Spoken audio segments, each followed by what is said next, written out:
Keeping Up with Jones, the Lonnie Jones podcast adventure. I am your host, Lonnie Jones. My wife Jackie and I moved to the city of Huntsville in 1986 for me to be a youth and family minister.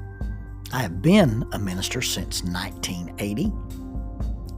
I have served in this community as a police chaplain assigned to a SWAT team since 1992, and I've been in private practice as a licensed professional counselor since 1998. I'm also an adventure educator and an avid outdoorsman. I dabble in rock climbing and I goof around with Brazilian Jiu-Jitsu. Our life has been full of many wonderful experiences and some just outright adventures. I used to write about those things in a little church bulletin article. So now instead of asking you to read those things, we're just going to talk about them in our podcast. And as we talk about them, we're going to talk about the facts. The facts lead to concepts, and the concepts lead to application. One caveat about the facts is, for the most part, we're going to tell you the facts just as they happened. But every now and then, we're going to tell you the way other people have told us they remember it happening with a little bit of embellishment. It's all good, clean fun and for educational purposes. Thank you for listening, and we hope you enjoy Keeping Up with Jones.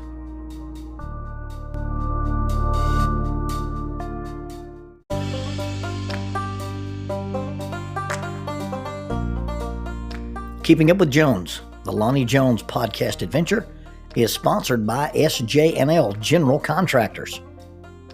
They are licensed in both Alabama and Tennessee, and they provide services such as mass grading, storm drainage, sewer and concrete improvement, asphalt paving, erosion control, demolition, and heavy hauling.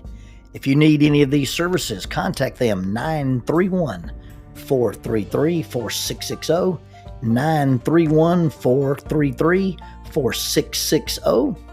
Also, they are in need of heavy equipment operators, concrete finishers, CDL dump truck drivers, and pipe layers. If you're interested in employment with this family-owned business, you can go to the website www.sjnl.com. That's www.sjnl.com.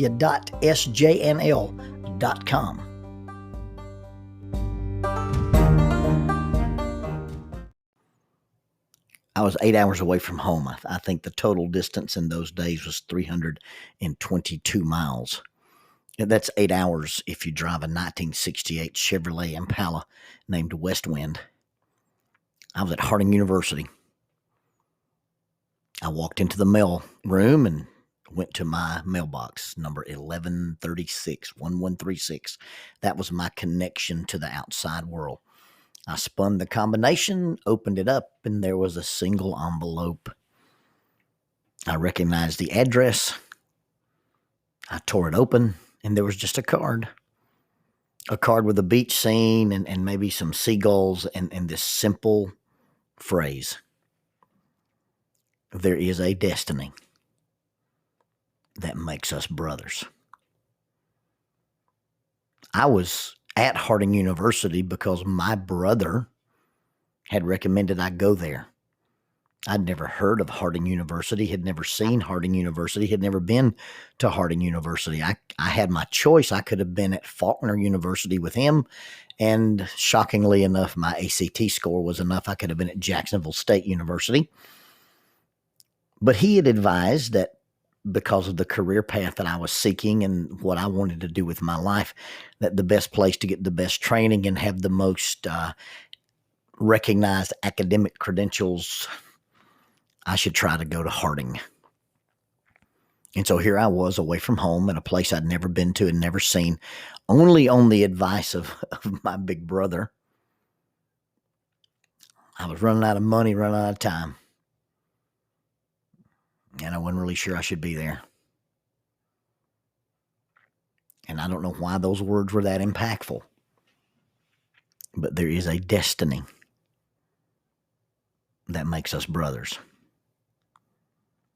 For whatever reason, those words spoke to me, and I renewed my resolve to finish this path that I had started. Now, this was going to be before I learned about the Baker Scholarship. This was going to be before I was working with the church at Velvet Ridge. This was going to be before I had made and solidified some lifelong friendships. This was going to be before I had actually met Jackie. I was at Harding University because of somebody who had been very, very influential in my life, had recommended I go there. And I was there.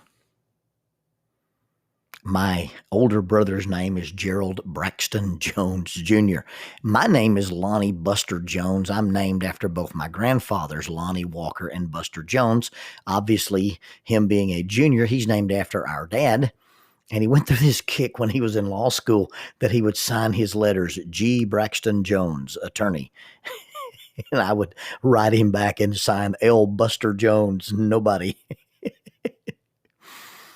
We're 19 months apart, and he, being my older brother, has been responsible for some things in my life. Now, we're uniquely different individuals. We resemble our dad, and we resemble each other. I always get messages on Facebook that I should tag myself in a picture, and it ends up actually not being me. It ends up being my brother. And I've never been hassled, at least not by my parents and not by him, for not being like him. He probably has a genius level IQ. At least he's gifted. He was valedictorian in his class. Always had an acumen for academics, and especially for reading and writing and communication. He's a better shot than I am. If he had my eyesight, there's no telling what he could do with a rifle. He wore glasses since we were children.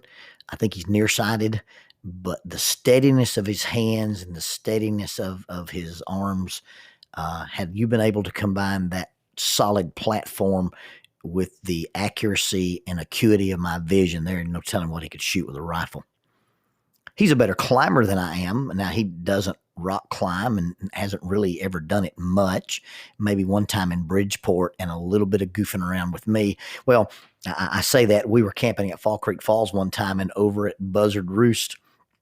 And in fact, you can see the cliff we were at if you watch the live action version of the Jungle Book that was filmed at Fall Creek. But we'd rappel down into this thing, and I had set up a top rope, and he had belayed me while I had climbed out. And then I had anchored in and was going to belay him up. He was wearing inappropriate shoes to climb, and occasionally he'll get frustrated and impatient. And he said, "Just forget this."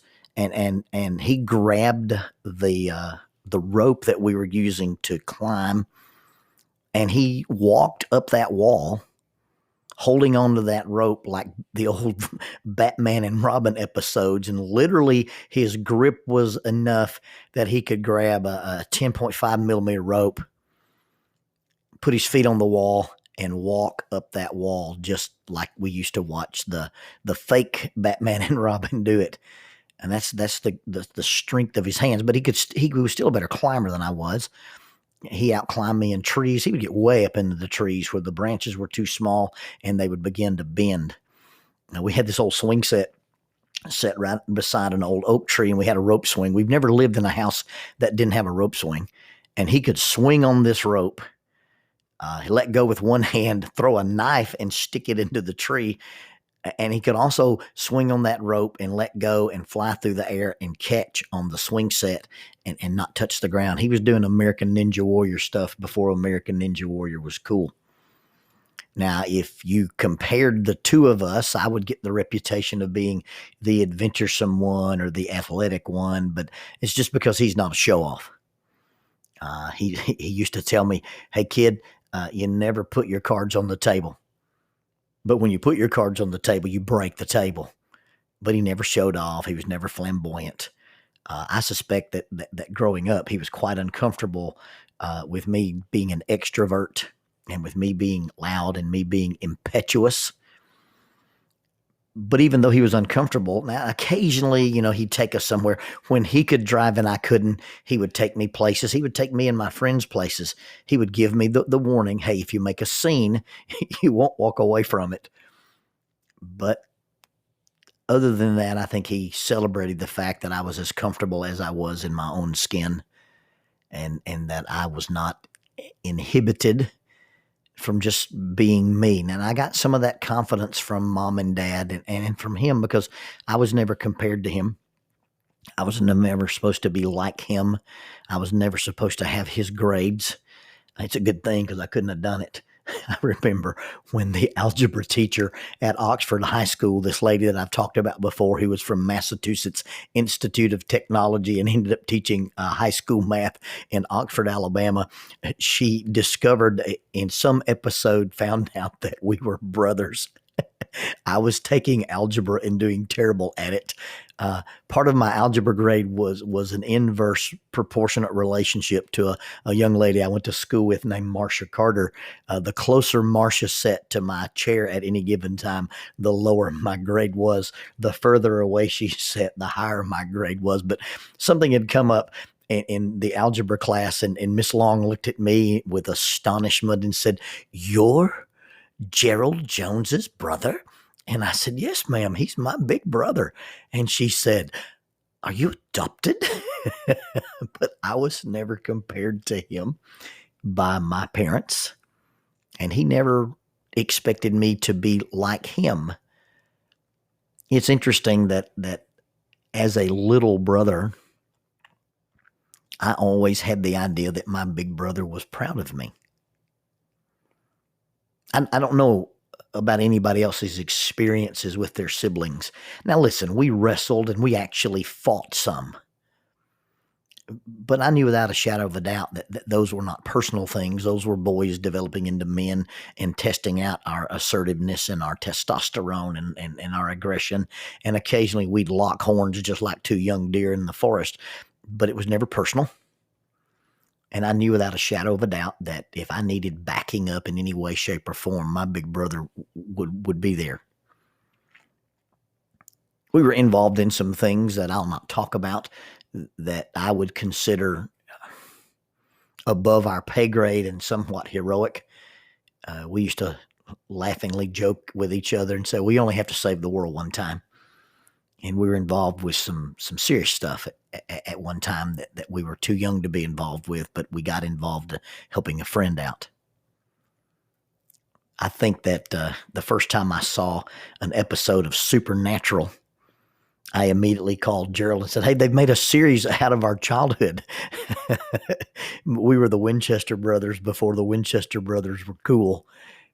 He introduced me to the love of horror and science fiction fantasy of monsters and vampires and werewolves and cave wights and ravers and heffalumps and woozles and erviles. And we watched movies and TV shows. We used to watch this series that came on Friday nights about a reporter named Carl Kolchak, based on a movie called The Night Stalker. And every episode would deal with, some kind of evil creature. And it was always about how you research it and find out how you kill it. And I guess as boys, we thought, we knew everything there was to know about the things that were evil and we could kill them. And like I say, we were the Winchester boys before the Winchester boys were popular. He introduced me to a love of literature. Now, I didn't like to read when I was a kid. I'd rather draw or play outside. But he would read these novels and read these books, and then he would tell me enough about them that I felt like I knew the stories and could converse at least in some way about, hey, what's going on in this or that. He developed in me the love of reading because after he left home, he wasn't there to tell me the stories. So I began to read George R.R. Martin and J.R.R. Tolkien and Guy Gavriel Kay and the Farnavar Tapestries and the Julian May books. And I learned even down to the original Bram Stoker novel. Before he went to college, he had me read the last section of Dracula, Bram Stoker's original. And in that, they had an American cowboy. And in that original story of Dracula, they cut his head off with a Bowie knife. Well, we've always used a Bowie knife as a symbol. We didn't have swords. We had these old Coleman Western Bowie knives. And I bought him one for a graduation present because that was the uh, the actual weapon that destroyed Dracula. And we've used that Bowie knife as a symbol. Then James Arness was in that series, How the West Was Won, and he was Zebulon McCahan, and Gerald with his Bowie knife, and always saw himself as Zeb McCahan. And then Obi-Wan came along, and so Gerald, as my mentor, would call me Luke. Sometimes it was Lucas Boy because of Zeb McCahan, and sometimes it was Luke because he was Obi-Wan Kenobi. He called me Luke so much that his daughter, I called one time when she was little, and she said, "Is that Luke?" And we had to explain that I'm Uncle Lonnie, not Uncle Luke. And he still occasionally will call me Kid. Every time I see him. And it's interesting that when I was in high school, he arranged it that I could come over to Faulkner University and speak in chapel. And I'll never forget the feeling I had in my chest when he introduced me in chapel, and I thought his voice broke a little bit when he was talking about his little brother who was about to speak to a room full of college students at a university chapel. And I've actually been back to Faulkner University several times to speak in their lectureship. I've been to Faulkner University to do youth ministry workshops. I've been the keynote speaker at Faulkner University's lectureship. And every time I've been on campus, when he sees me, the first thing he does is he adjusts my tie. He used to give me the book Dress for Success. He's an attorney, and I'm not. But even though he would tweak my ensemble, he's always been proud of me. And I can't tell you how valuable that is to a little brother. My brother Gerald, absolutely devoted to my family. I got married when I was 21. Jackie was 18. Gerald's 19 months older than me. And he didn't get married until he was 39. So for a long time, my mom and dad just had these two boys, and then they adopted Jackie as their daughter-in-law. And we had a very serious talk one time. And Gerald was like, "You realize that if something ever happens goofy in the world, and we really do end up in a place where it's good versus evil, and if we're in a situation where one of us can't survive but has to stay behind so that the other one can, you realize that I get to claim that privilege because you're married and I'm not." And it was his elegant way of telling me that he would die for this girl I had chosen to be my bride. He doted on Lonnie Beth. She would receive a BB gun in the mail for her birthday when she was way too young to have a BB gun. The grandchildren play with a complete set of all the Power Rangers. Every color Power Ranger you could imagine came to our house. When nobody else could find Power Rangers, Uncle Gerald brought Power Rangers. We still have the whole collection, and Gunnar and Rowan play with them now.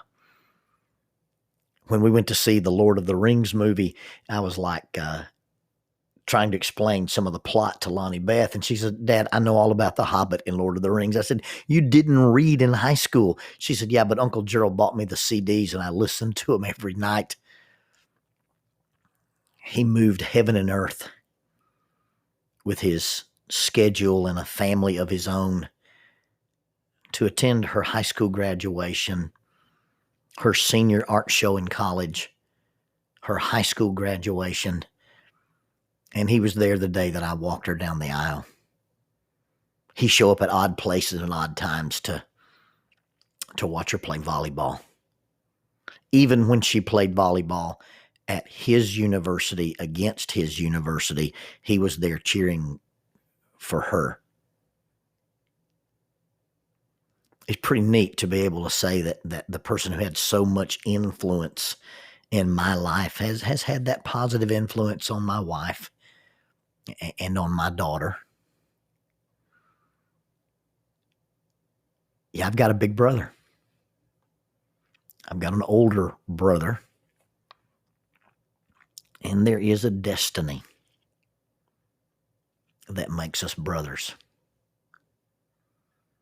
He would tell me one time that I could not claim to be who I claimed to be and not control my temper better than I did. He would call me out when I would cavalierly or in a cavalier manner deliver a speech or a talk and kind of try to get by on charm and charisma and not really do my research. And he would say, if you share information with people and it's not accurate, you'll lose your integrity. He'd hold my feet to the fire on being a good student and on being a good researcher. He would give me guidance in lots of ways, and he would protect me too. He would protect me when he thought I was being bullied. He would protect my reputation. He would protect my integrity. There was an unfortunate incident at one time when I had a breakup with a girl, and she had said that I had attempted to force my affections on her, and that she had, I guess in her term, fought me off. And it was an unfortunate set of things. And I really always tried to be a gentleman. I mean, I was girl crazy for sure, but I always tried to be a gentleman. But that rumor came out in his presence. And in very uncharacteristic, my brother's sort of an introvert.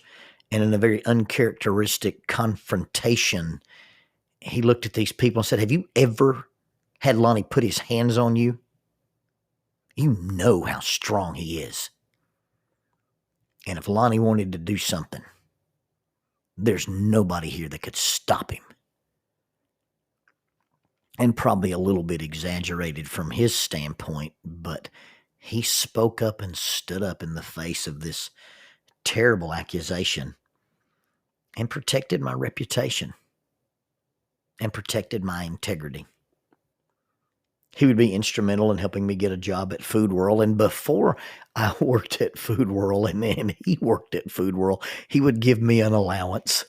He would give me spending money, and he would take us places, take me and my friends places.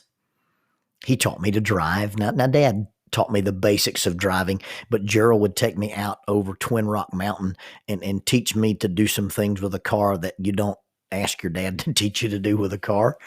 And Gerald taught me those things.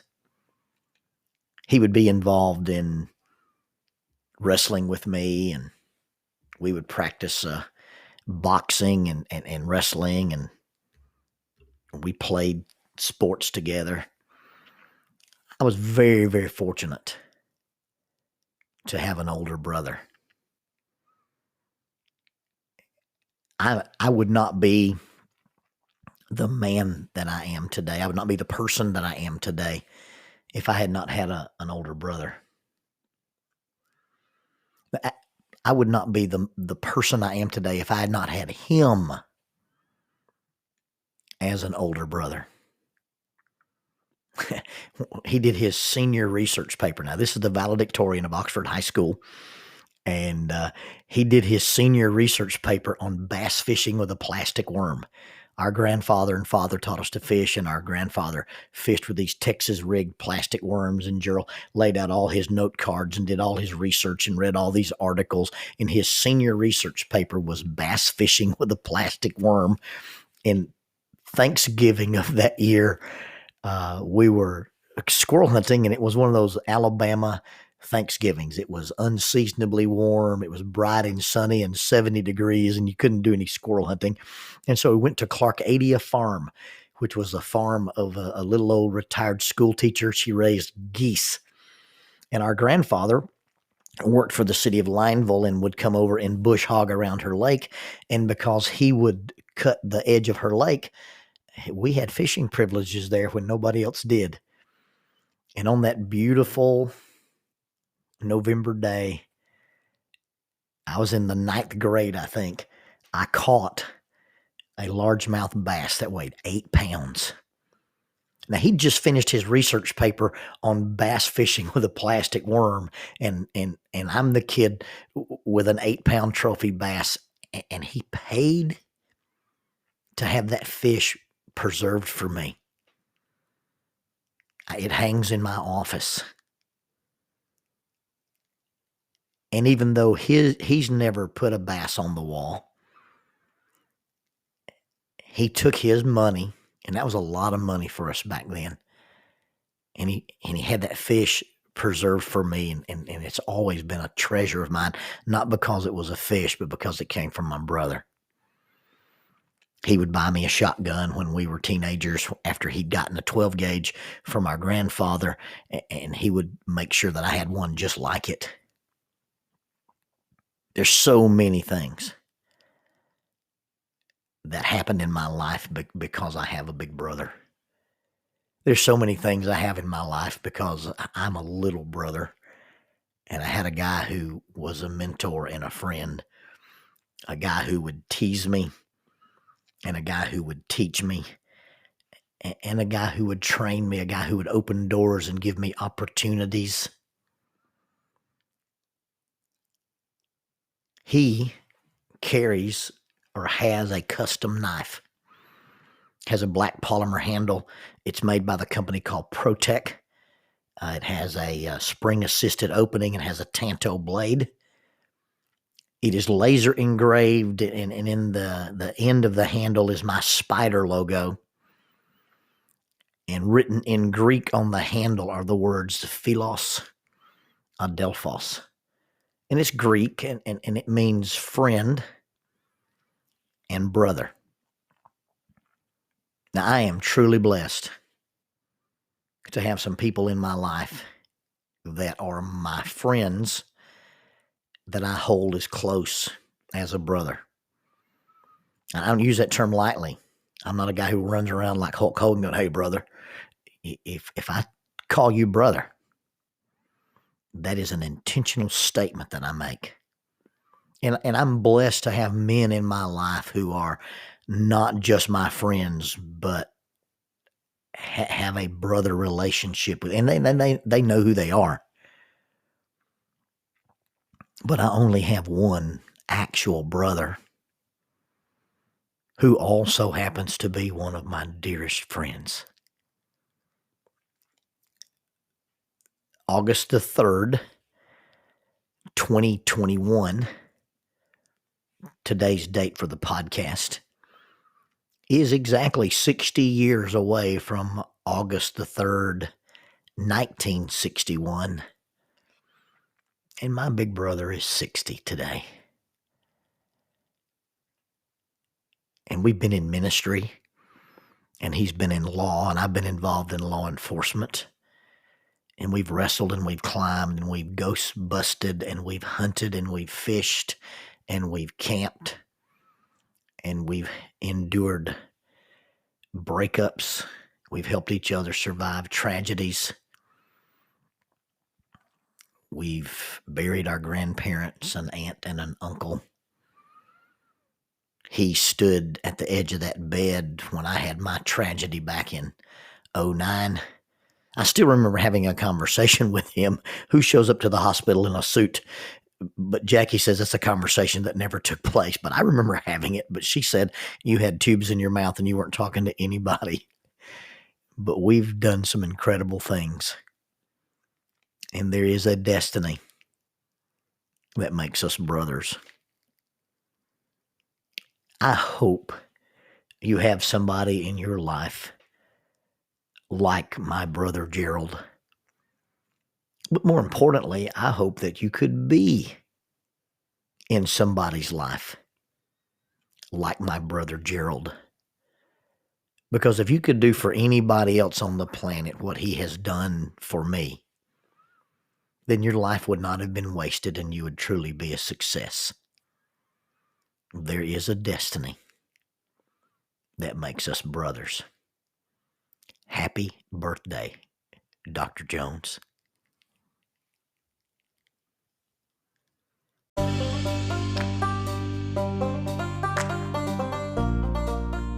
There are 32 miles of cave passages in Cumberland Cavern. 333 feet underground is the Volcano Room. The Volcano Room is the site for the youth rally known as Erupt. It's an underground youth rally. It's an annual event. It takes place in October. The next Erupt is scheduled for October of 2021. Erupt is a sponsor of Keeping Up with Jones, the Lonnie Jones podcast adventure. If you'd like more information, you may contact them at eruptyouithrally@gmail.com.